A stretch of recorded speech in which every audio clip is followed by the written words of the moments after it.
सारे जग में मचा दो इनकलाब का नारा, ऐसन तिरंगा बा हमारा।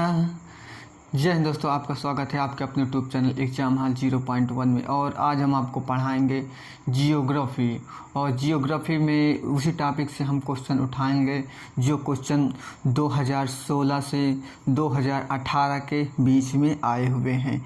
SSC CGL and SSC CHSL and other competitive exam में जो भूकंप और ज्वालामुखी से रिलेटेड जो क्वेश्चन आए हुए हैं, हम उन्हीं क्वेश्चनों को आज सॉल्व करेंगे आपके सामने। ठीक, तो आज देखिएगा हमारा आज का टॉपिक जो है यही से रहेगा, भूकंप और ज्वालामुखी से रिलेटेड क्वेश्चन। हमने दोस्तों उन्हीं क्वेश्चनों को उठाया है जो क्वेश्चन हर कॉम्पिटिटिव एग्जाम में पूछे गए हैं। ठीक, तो देखिएगा आज का हमारा डोज नंबर रहेगा फर्स्ट। ठीक, तो डोज फर्स्ट में जितने क्वेश्चन रहेंगे, सब जितने क्वेश्चन आए हुए हैं सभी क्वेश्चन को हम आज ही करेंगे। ठीक, तो भूकंप और ज्वालामुखी। तो देखिए, भूकंप की तीव्रता को मापने वाला यंत्र को क्या कहते हैं? इस सिस्मोग्राफ। ठीक, क्या कहते हैं? सिस्मोग्राफ। अब याद कैसे करेंगे? तो याद करने की ट्रिक क्या है, अब कभी भी भूकंप आए तो आप क्या करेंगे? शीशा में देखेंगे। ठीक, यानी कि शीशा में देखेंगे, यानी कि सिस्मोग्राफी। ठीक, कभी भी भूकंप आए तो आप किस में देखेंगे? शीशा। शीशा यानी कि सिस्मोग्राफी। क्या हुआ? सिस्मोग्राफी। आपको याद रहेगा हमेशा। ठीक, तो रिएक्टर स्केल का प्रयोग किसके मापने के लिए किया जाता है? ठीक, तो भूकंप मापने के लिए किया जाता है। ठीक, स्केल, रिएक्टर स्केल। ठीक, तो देखिएगा यहाँ भूकंप की तीव्रता को मापने के लिए सिस्मोग्राफ का प्रयोग किया जाता है। तो यहाँ पे क्या होगा? रिएक्टर स्केल का प्रयोग किसके मापने के लिए किया जाता है? भूकंप के मापने के लिए किया जाता है। ठीक, पृथ्वी की 3 सेकेंडरी परतों में से दूसरी परत को क्या कहते हैं? सीमा। ठीक, यानी कि 3 परत होती है। ठीक, तो यानी कि दूसरी परत को, यानी कि पृथ्वी की 3 सेकेंडरी परतों में से दूसरी परत को क्या कहते हैं? दूसरी परत को हम कहते हैं सीमा। ठीक, तो सिस्मोग्राफी किसका विज्ञान है? भूकंप का विज्ञान है। ठीक, सिस्मोग्राफी। अब पृथ्वी को अचानक कांपने या थरथराने के क्या कहते हैं? भूकंप कहते हैं। कभी भी आप देखिएगा, जब भी कभी भूकंप आता है, यानी कि थरथराना या हिलना डुलना, क्या कहेंगे? भूकंप ही तो कहेंगे। तो उसको क्या कहते हैं? भूकंप आप कहेंगे। पृथ्वी के भीतर परतों का हलचल का अध्ययन क्या कहलाता है? भाई हलचल का अध्ययन कहलाएगा। जरूरी सी बात है, पृथ्वी के ही अंदर होगा हलचल। ठीक, और जब पृथ्वी के अंदर होगा भू विज्ञान कहेंगे। ठीक, क्या कहेंगे? भू विज्ञान, यानी कि भू मतलब जमीन का विज्ञान। ठीक, ये लिखा हुआ है। तो अब देखिए, भूकंप तरंगों को भूकंपी लेखी उपकरण द्वारा रिकॉर्ड किया जाता है। ठीक, यानी कि जो तरंगे निकलती हैं, यानी कि भूकंप से जो तरंगे निकलती हैं ऐसे ऐसे ऐसे करके। ठीक, तो उन्हीं को भूकंप की तरंगों को भूकंपी लेखी उपकरण द्वारा नापा जाता है। ठीक, यानी कि रिकॉर्ड किया जाता है, यानी कि नाप लिया जाता है। ठीक, तो सुनामी नाम किसे दिया जाता है? सुनामी नाम आप उसे देंगे जो समुद्री के अंदर से, ठीक, जो समुद्र, मान के चलिए समुद्र है। ठीक, अब इस समुद्र के अंदर से जो तरंगे निकलेंगे, ठीक, जो तरंगे निकलेंगे उन्हीं को हम क्या कहेंगे? सुनामी लहरें कहेंगे। ठीक, तो इतना आपको समझ में आ गया होगा। और जो क्वेश्चन आए हुए हैं उसको भी आपके सामने ला रहे हैं।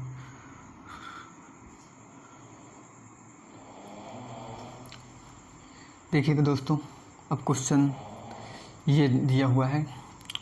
तो अंतःसागरीय भूकंपों द्वारा उत्पन्न समुद्री लहरों को क्या कहा जाता है? ठीक, तो क्या कहेंगे? सुनामी लहरें कहेंगे। ठीक, यानी कि अंतःसागरीय, यानी कि अंतःसागरीय का मतलब समझ रहे, यानी कि सागर के अंदर। ठीक, यानी कि सागर के, यानी कि मान के लिए सागर है तो इसके अंदर जो होगा सागरीय भूकंपों द्वारा उत्पन्न समुद्री लहरों को क्या कहेंगे? उसको जो कहेंगे हम क्या कहेंगे? सुनामी लहरें। ठीक, सुनामी लहरें कहेंगे। क्या कहेंगे? सुनामी लहरें।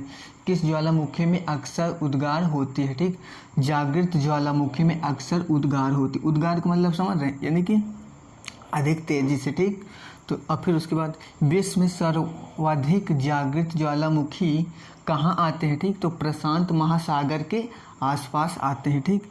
तो आपको हम मैप में भी दिखा सकते हैं प्रशांत महासागर कहाँ पे है, ठीक। तो ये हमारा प्यारा सा भारत हुआ, ये हुआ हिंद महासागर, अरब सागर, बंगाल की खाड़ी, ये हुआ प्रशांत महासागर। ये देख सकते हैं आप फिगर में, प्रशांत महासागर यहाँ पे है, ठीक। तो नेक्स्ट क्वेश्चन हमारा क्या है, पृथ्वी की, क्वेश्चन हमारा इसी तरह पूछा गया है उसमें सीजीएल में, पृथ्वी की प्लेटों को सीमाओं दुर्बल क्षेत्र होती है, ठीक। यानी क्या होती है, पृथ्वी की क्या भूपरपट्टी, भूपरपट्टी, ठीक, भूपरपट्टी, ठीक, भूपरपट्टी की प्लेटों की सीमाएं दुर्बल क्षेत्र होती है। दुर्बल का मतलब यानी कि कम, थोड़ा यानी कि थोड़ा कमज़ोर, ठीक। प्रबल का मतलब स्ट्रॉन्ग, जिन्हें भूकंपी क्षेत्र अथवा भ्रंश क्षेत्र भी कहा जाता है। इन्हें क्या कहते हैं, भूकंपी यानी कि भूपरपट्टी क्या कहेंगे, भ्रंश क्षेत्र भी कहेंगे और भूकंपी क्षेत्र भी कहते हैं, ठीक। इसे दो नाम से और जाना जाता है। भूकंप, क्वेश्चन ये पूछा शुरू में ऐसे डैश दिया है, ठीक। तो किस शक्ति पैमाने को रिएक्टर पैमाने पर व्यक्त किया जाता है, किसको व्यक्त किया जाता है, भूकंप को, यानी कि कोई रिएक्टर पैमाना ऐसे ऐसे रहेगा, ठीक। तो उसी को जो है भूकंप के तीव्रता को यानी कि रिएक्टर पैमाने पे नाप लिया जाता है, ठीक। तो अब देखिएगा भूकंप में तापमान वृद्धि का कारण क्या होता है, यानी कि भूगर्भ,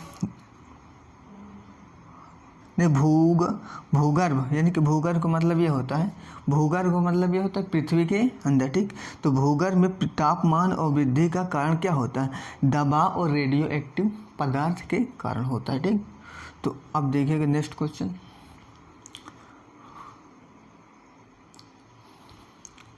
देखिए दोस्तों क्वेश्चन अब हमारा ये, विश्व का सबसे ऊंचा ज्वालामुखी पर्वत कोटोपैक्सी कहाँ स्थित है, ठीक। तो कहाँ पे स्थित है, इक्वाडोर में स्थित है। कहाँ स्थित है, इक्वाडोर में स्थित है, ठीक। तो एक ज्वालामुखी के मुहाने पर स्थित एक वृत्ताकार दबाव को कहा जाता है, ठीक। तो क्या कहा जाता है, ज्वालामुखी कहा जाता है।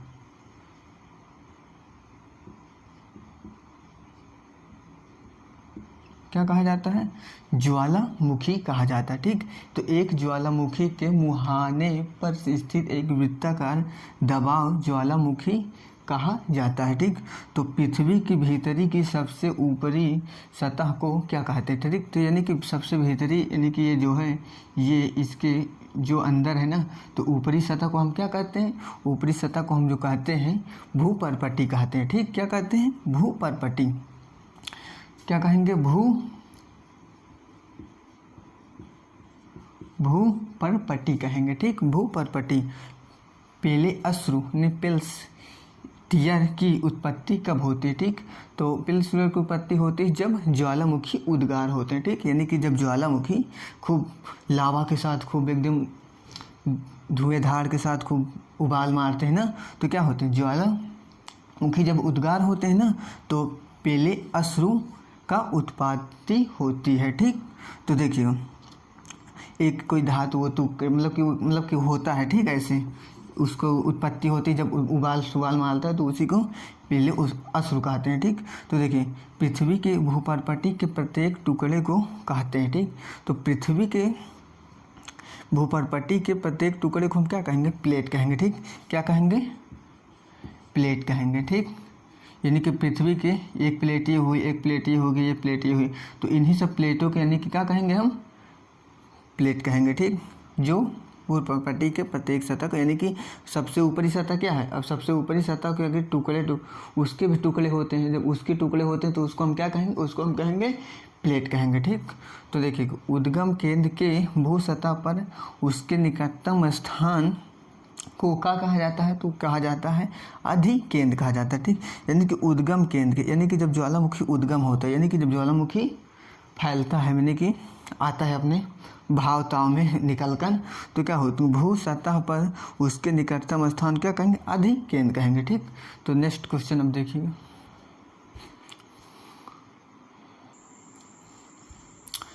देखिए दोस्तों क्वेश्चन इसको, पृथ्वी तल के नीचे पिघले हुए पत्थरों को क्या कहा जाता है, ठीक, यानी कि पृथ्वी है, ठीक, पृथ्वी है, पृथ्वी के नीचे पिघले, पृथ्वी बहुत हार्ड है, इसका टेम्परेचर बहुत हाई है, नीचे आप जाएंगे केंद्र के नीचे, ठीक। तो पिघले हुए पत्थरों को हम क्या कहेंगे, पिघले हुए पत्थरों को हम कहेंगे मैग्मा, ठीक, क्या कहेंगे, मैग्मा, क्या कहेंगे, मैग्मा, ठीक। मैग्मा बना के खा डालो पिघाल के अंदर, ठीक, याद करने की ट्रिक। तो ज्वालामुखी पर्वतमाला सामान्यतः कहाँ पाई जाती, तो हमने आपको क्या बताया था कि प्रशांत महासागर के आसपास पाई जाती है, ठीक। कहाँ पाई जाती है, प्रशांत महासागर के आसपास, ठीक। तो प्रशांत महासागर देखिएगा फिगर में हम फिर आपको दिखा दे रहे हैं। ये हुआ हमारा प्यारा सा भारत, ठीक, अरब सागर, बंगाल की खाड़ी, हिंद महासागर, ये हुआ प्रशांत महासागर, ठीक। तो पूरब में है प्रशांत महासागर, ठीक। तो देखिए सुनामी नाम किसे दिया जाता है, ठीक, सुनामी नाम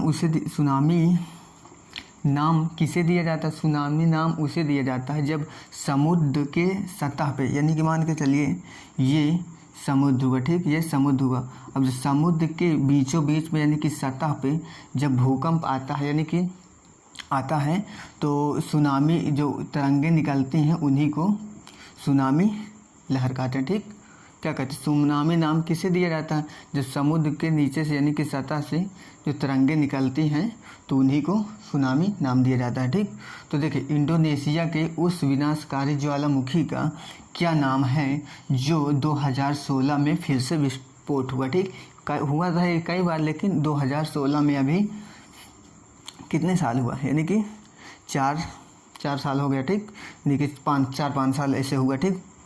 तो क्या बोलते हैं उसको, माउंट सिंगाबूच कहते हैं, ठीक। तो हम आपको इंडोनेशिया का दिखा दें मैप में, ठीक। तो ये देखिए ये इंडोनेशिया, ठीक, यहाँ पे जो आया है 2016 में आया है, ठीक। ये ज्वालामुखी बहुत विनाशकारी ज्वालामुखी था, बहुत वहाँ पे बहुत हानि हुई है इस ज्वालामुखी के कारण, ठीक।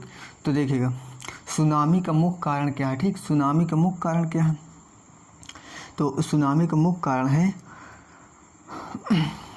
जब तरंगे निकलते हैं, ठीक, जब तरंगे समुद्र से, जब ज्वालामुखी आता है, जब समुद्र, मान के चलिए समुद्र है, ठीक, यहाँ से तरंगे यहाँ से निकलती हैं तो उन्हीं को क्या कहते हैं, उन्हीं को हम जो कहते हैं सुनामी कहते हैं, ठीक। सुनामी के मुख्य कारण क्या है, जब तरंगे निकलती हैं समुद्र से तो वही सुनामी कहलाते हैं, ठीक।